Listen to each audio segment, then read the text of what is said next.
It is my pleasure and my honor to introduce Reverend Helen Valleau, who's originally from Edmonton, Alberta, and settled in Toronto in 1995 after touring much of the world as a pastry chef.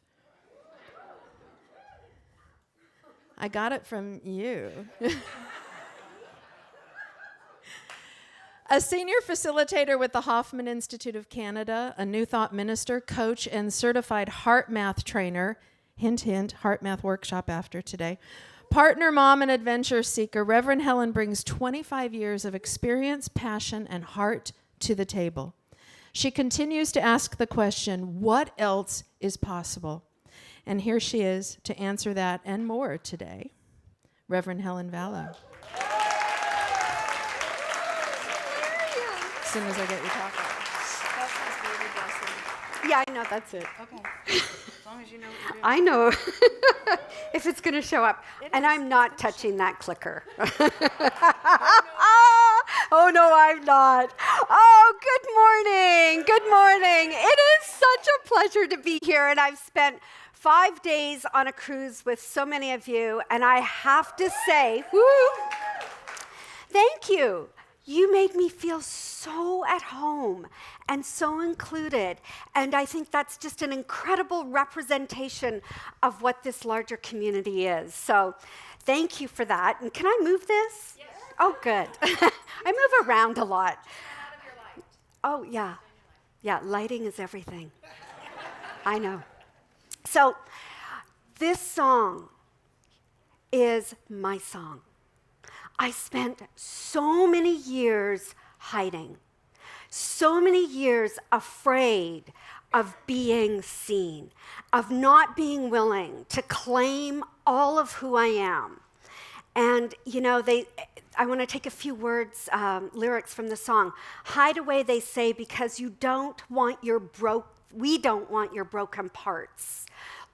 Learn to be ashamed of all my scars. They say no one will love you as you are.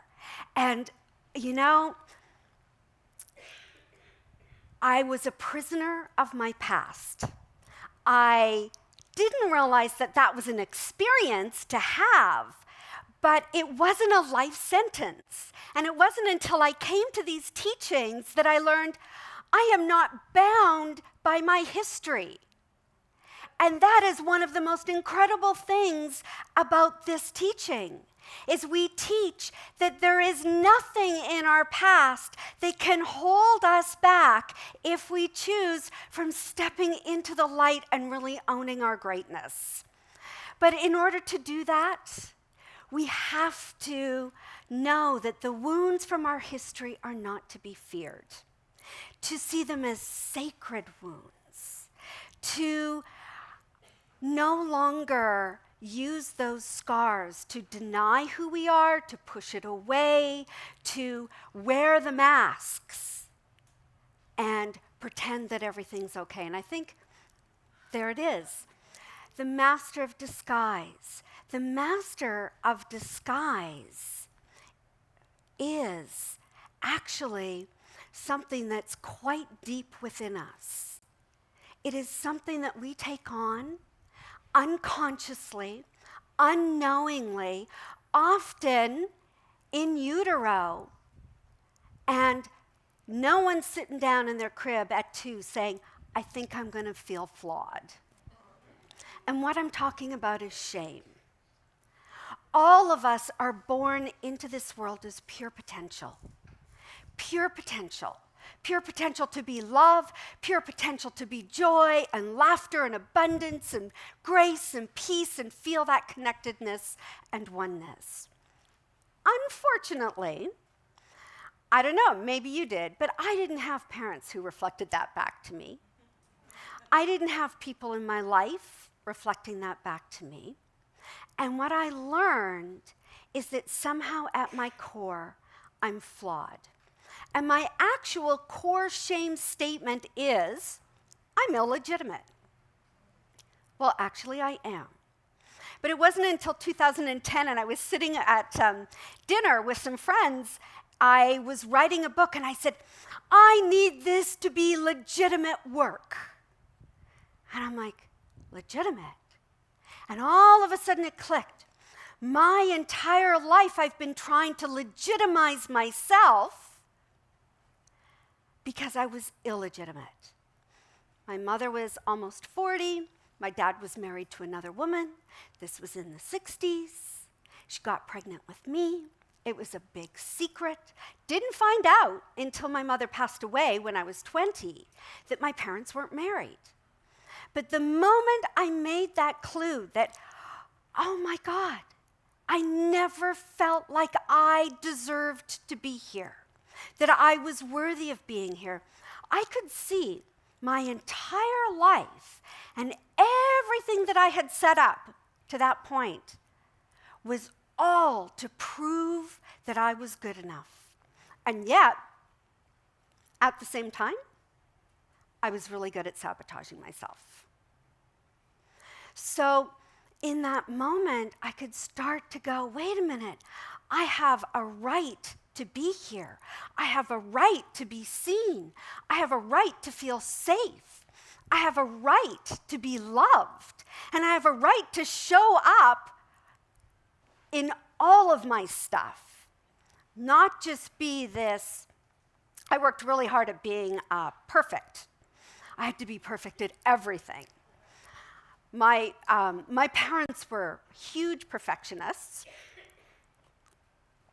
They were both bush pilots in Canada and were very accomplished. So I had a very untraditional family upbringing with a mother in the 60s as a bush pilot. And the standard was really high. I had to be so perfect in my life at everything I did. And you know, if you're familiar with Brené Brown's work, she talks about our shame shields, that when our shame kicks in, we either want to become invisible and disappear, or we go into perfectionism, or we get defensive and angry and righteous and try to prove, I'm right, you're wrong. And when we can go back into that tender place and recognize what's going on underneath and really embrace our own divinity, we can start to let those shields down.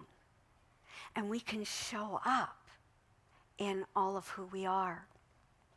So this is one of the reasons faith is so important, because as we're doing our work and we're starting to understand and embrace and embody and know who we are, we also need to have faith that there's something much bigger for us. So it's kind of like stepping on the ledge and going, okay, I'm willing to leave that history behind.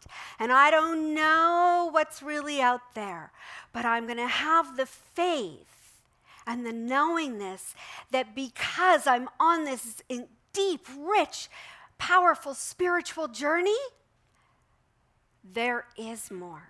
There is more. And what is more is that embodiment of divine love.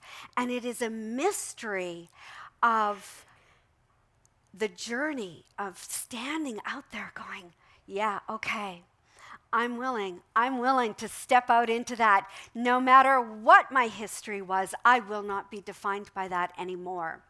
And you know, the other great thing about doing that and really coming to understand how often we are so propelled by our shame and we think we're the only ones. I don't know about you, but I know when I'm in my shame stuff, I'm pretty sure it's only me that's feeling it.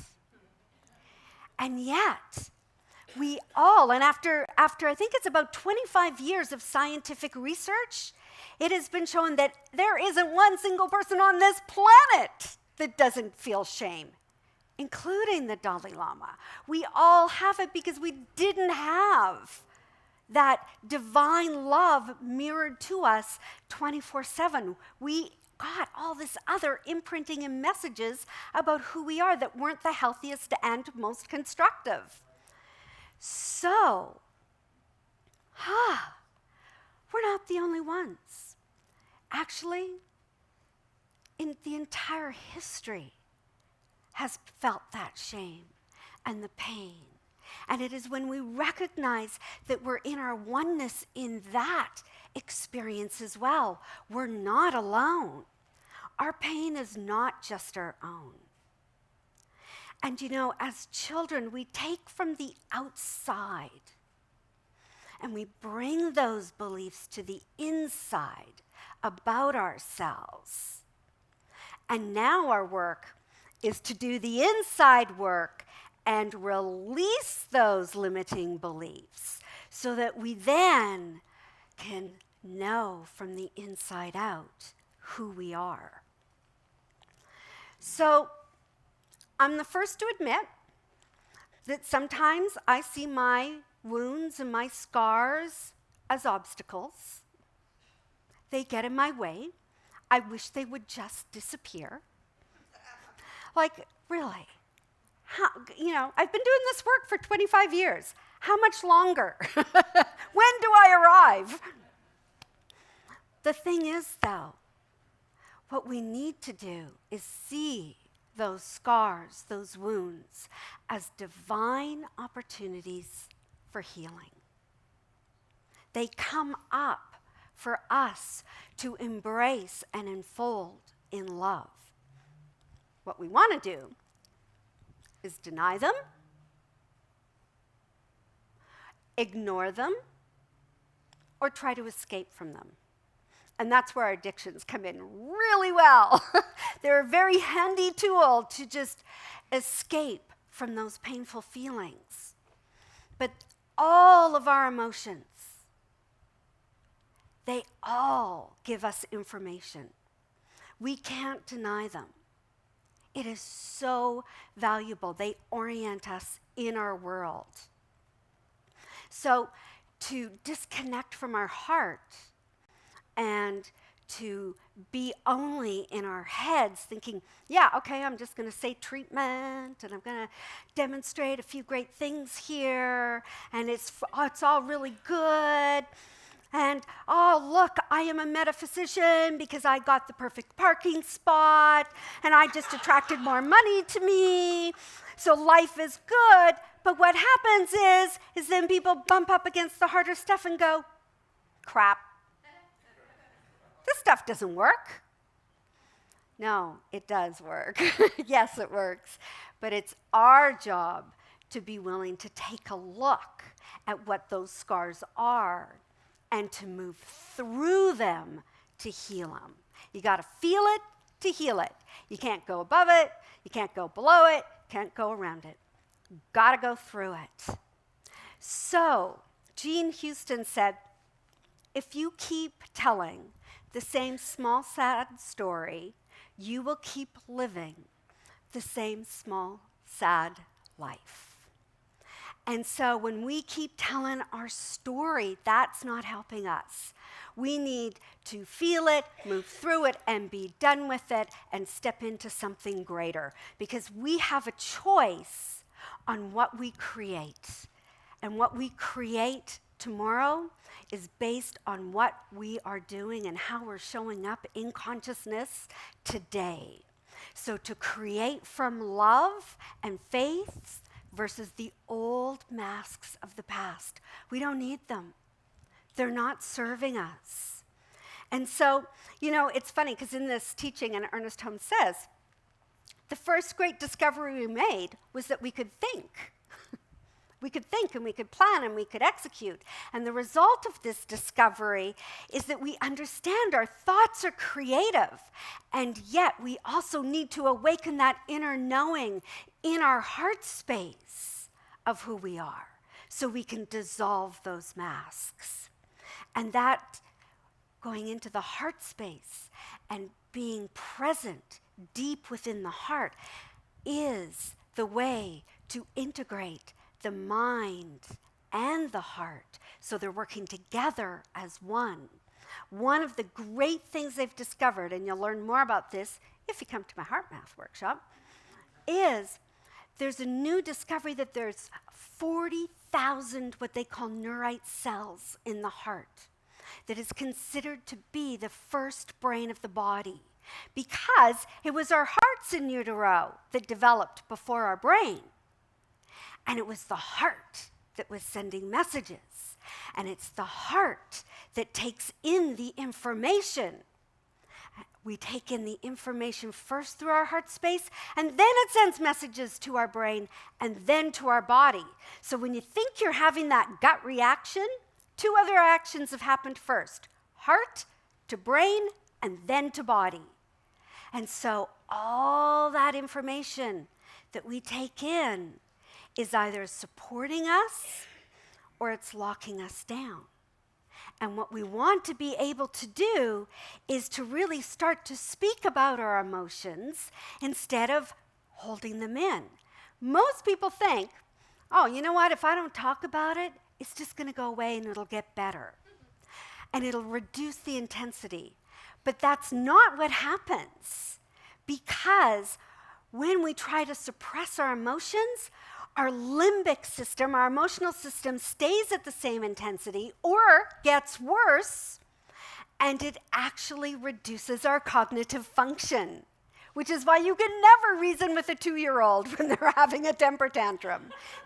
Forget it, they have no brain function. But we don't have brain function either.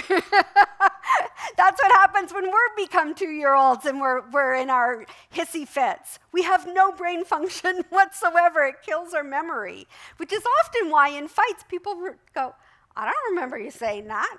Did you say that? I didn't. You did say that. No, I didn't. Yes, you did. You just don't remember because you were so emotionally charged. But here's the other really interesting fact that's come out of brain science research, is that when we are suppressing our emotions and holding on to the anger, the fear, the sadness, the frustration, we actually increase the other person's blood pressure. So if you have high blood pressure, you can look at your partner and go, it's your fault, honey. It's your fault. But what happens is that we're emitting all this energy, even though we're trying to hold it in, and we're not feeling safe with the other person. It starts to trigger that stress response in the other person. Our energy has an incredible impact on somebody else's energy. So just know that you may be responsible for your partner's high blood pressure. But what you want to be able to do is, instead of suppressing the emotions, is reappraise and reframe. And the brilliance of that is that, and some of you experienced it in the workshop on the ship. They're like, oh my God, I'm hearing something completely different than what was first said. Because when we reappraise our emotional state, we're actually able to be present, and we're able to listen to the other person. We're able to pick up on cues that we wouldn't pick up on when we're in that highly charged state. And the other great thing about that is we can actually open up our minds to seeing the other person's perspective and have a more compassionate experience with that person. And the world needs a whole lot more compassion. The world needs the willingness for each of us to hear, to listen without judgment what's going on for somebody else. We need to start having those kinds of heart-centered conversations. Because when we're going at it from our heads and we're going at it from facts and figures, we keep spinning our wheels, going around the same stuff again and again and again, and we're all stuck in a place of righteousness. I'm right, you're wrong. And that creates separation. That creates duality, and we cannot afford to be in duality. We need to be in that place of oneness. And I'm not just saying America, I'm saying the whole world. The whole world. And trust me, Canada has its issues too. So the reappraisal or the reframing from the heart, from the historical patterns of belief, can create a much healthier, broader perspective for all of us to start having those courageous conversations and understanding one another instead of being stuck in fear. Because underneath it all, there's the fear, but underneath the fear, there's the shame. The shame, there's something wrong with me if I don't fit in. There's something wrong with me if my voice isn't heard. There's something wrong with me if you're not seeing me or I don't feel safe. And I talked about in the workshop, the 4 things we most want is to feel safe, to feel secure, to be seen, to actually have somebody else see us, and to be soothed when we're hurting. And we can't hold that space, that benevolent, loving space of holding someone else able, if we are stuck in the old historical patterns. We have to drop down into our heart space, and we have to open up to something much greater, and that greater is love. It is all about remembering that we're all love. We're all one. We are all in this together. And you know, I'll tell you, so I stepped into becoming spiritual director in Toronto a year and a half ago. Wasn't expecting to do that. I had a really nice year planned out for myself. I did. I had a whole year of travel, and I knew my schedule, and I knew what I was doing, and then it's like, oh, okay, well, that didn't work out so well. So actually it worked out really well. And yet, that first year, I'm going to tell you, I felt like I was dodging bullets. I felt like there was so much stuff coming at me, and it would hit into my shame. Like, am I good enough? Not good enough. This is bad. I made a mistake. I'm wrong. I can't do it. I'm incapable. All my stuff came up. And it was crazy making. And that's when the rubber hit the road for me. I had to do my work. I had to go in and do my work and go into that place of divine surrender and say, okay, Spirit, I'm here. I'm here. Show me. Show me. Show me what I need to heal in myself to step into this leadership position.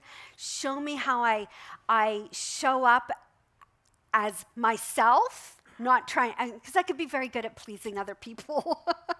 Oh, you want that? Sure. You want to do that? Oh, okay. And then it all blows up in my face. Show me where I need to say no. Show me what I need to say yes to. And, wow. Did I ever have to say, okay, this is me, this is who I am, this is the way we're doing things, and this is the way I want it to be. And then I had someone come up to me and say, you are the most ADD, frenetic, crazy person on a Sunday. I think I made James look really tame. And I know you're really passionate and you get these ideas, but man, could you tone it down a bit? And I'm like, no, I'm not. I'm not. Because this is me. This is who I am. Yeah. Oh, yeah. And this is what, each one of us can step into. Because how many of you have had people say to you, oh, could you tone it down a bit? Could you be a little more this way? It's like, no. We need to step into all of who we are and let it all hang out. Let it be shown, warts and all. Because God knows I have a lot of warts. and yes, I know I drive people crazy because I have these ideas and stuff, but hey, get over it. This is the way it's going to be. But the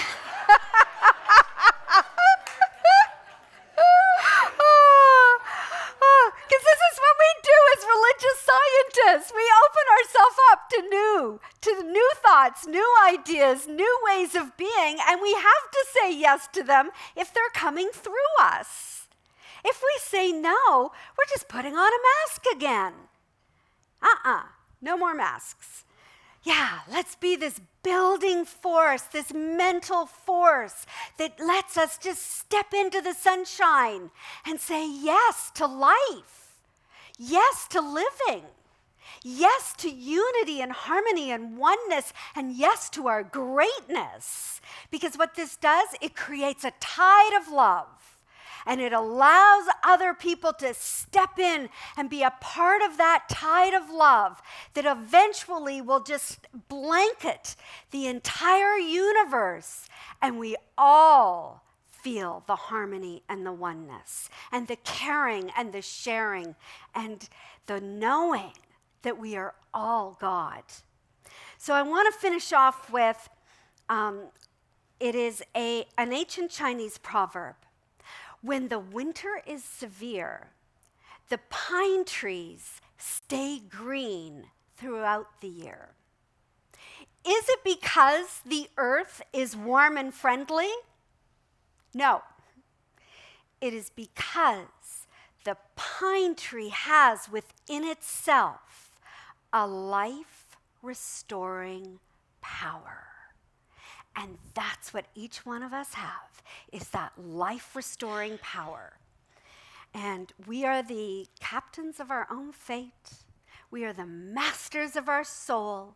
We can burst through any barricade to live in the light as the light and to show up in our life and claim, yes, this is who I am. This is me, and I am God. Namaste. Thank you. Thank you. Thank you. Thank you. Thank you.